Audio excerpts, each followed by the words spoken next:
Well, Mr. Chairman, thank you for holding today's hearing and for the opportunity to testify today. By including these priorities as we reauthorize the Water Resources Development Act, we'll be able to undertake critical water development projects that benefit communities across our country. In my district, Massachusetts 3, combined sewage overflows, or CSOs, are an all too familiar issue.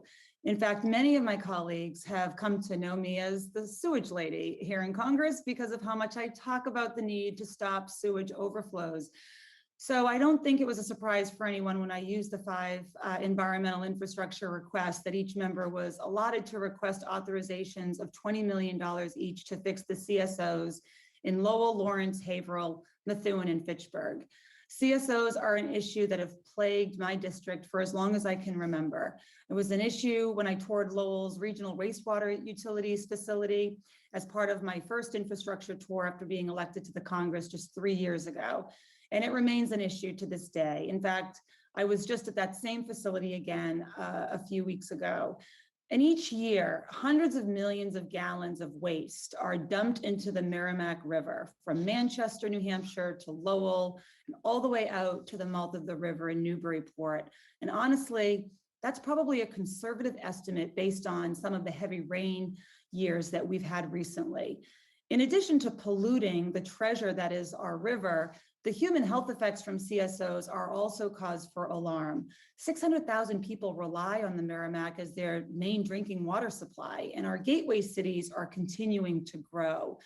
The same is true with the Nashua River, where Fitchburg's sewage overflows.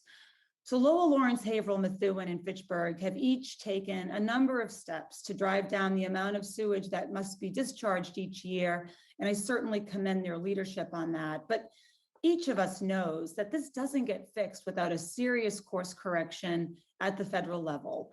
Now, the bipartisan infrastructure law is an excellent start. Already, the EPA has provided $188 million this year alone for water infrastructure projects, including CSOs in Massachusetts.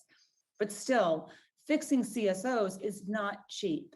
Over the last 15 years, Lowell has invested $150 million in CSO control projects, resulting in a 60% reduction in annual volume of CSO discharges. And even so, an average of 300 to 450 million gallons of raw sewage are released into the river each year.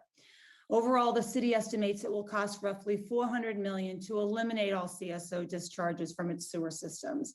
Lawrence, Haverhill, Fitchburg, and Methuen also face the daunting prospect of multi-million-dollar projects to fix their CSOs. The same is true for Manchester, New Hampshire, which is further upstream along the Merrimack. In fact, Manchester dumps 221 million gallons in CSOs into the Merrimack each year. And that is why my good friend, Mr. Pappas, a member of this committee, also requested a $20 million authorization to help Manchester fix its sewage system. I strongly support this request, and I thank him for making it. After all, we are all part of the Merrimack River ecosystem, and sewage in the river in Manchester eventually works its way to Lowell, to Methuen, to Lawrence, and to Haverhill.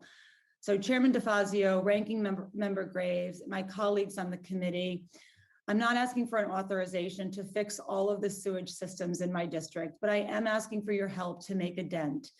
$20 million authorizations for each of these 5 cities will go a long way to cleaning up our drinking water and improving the health of hundreds of thousands of people in my district. So thank you again for the opportunity to testify today and for considering my requests. I look forward to working with all of you as we craft WERDA and find ways to help the communities we serve.